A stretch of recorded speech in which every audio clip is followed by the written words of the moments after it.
Sesetengah objek timbul di permukaan air manakala yang lain tenggelam. Mengapa? Ia adalah disebabkan oleh ketumpatan. Objek yang berbeza mempunyai ketumpatan yang berbeza. Apabila objek adalah kurang tumpat daripada air, objek tersebut timbul. Contoh-contoh ialah plastik, kayu dan gabus.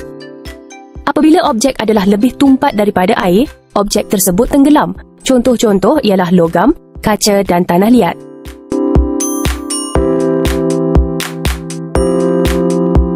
Okey, berdasarkan pembelajaran tadi, sekarang kita akan melakukan satu eksperimen. Cikgu ada suruh kamu prepare beberapa bahan, betul tak? Betul. Betul, cikgu. Okey. Antaranya ialah mangkuk, getah dan duit shilling dan lagi satu apa? Daun. Okey, pertama sekali cikgu nak kamu ambil mangkuk ni, pegang. Tuangkan air dulu. Tuang. Dah. Okey, pandai. Okey, first kali cikgu nak kamu letak dengan daun dulu. Daun. Ambil daun. Ya, daun dulu. Ya. Okey, daun letak dalam air. Kita nak tengok daun tu tenggelam ke timbul? Timbul. Timbul. Maksudnya apa dia? Ketumpatan. Ya, kurang tumpat. Okey, seterusnya cikgu nak kamu letak duit shilling pula. Letak dalam air. Tenggelam.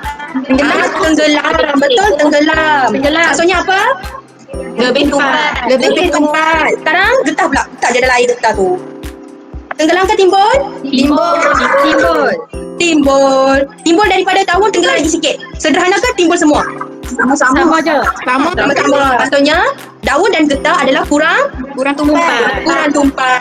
Shilling lebih tumpat. Faham semua? Faham. Tepuk tangan.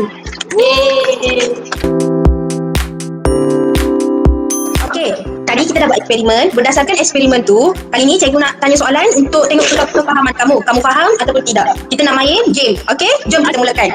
Siapa pun boleh jawab.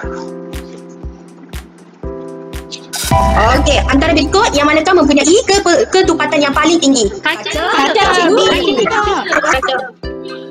kan?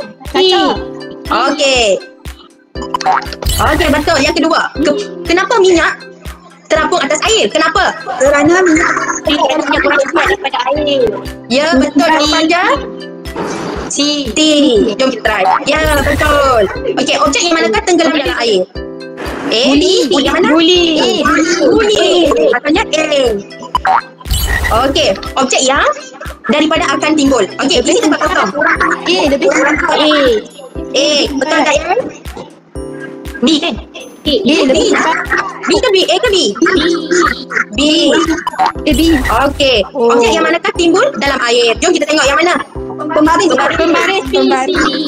Pembaris ke? Kunci? C.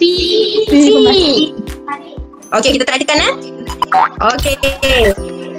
Yang manakah objek yang kurang tumpat?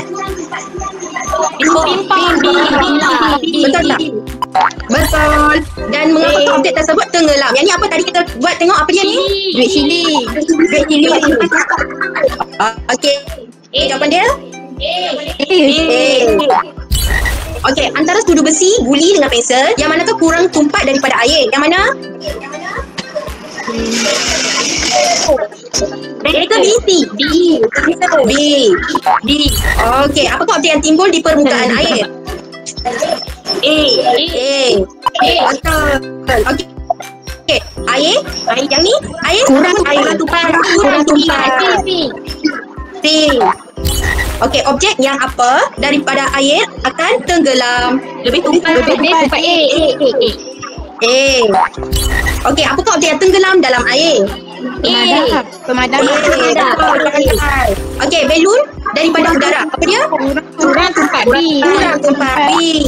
Okey, pelampung di atas air. Tengah tu akan jadi? Timbul. Okey, soalan last nak habis dah. Mengapa objek boleh timbul dan tenggelam? A. Betul kan? Semua A? A.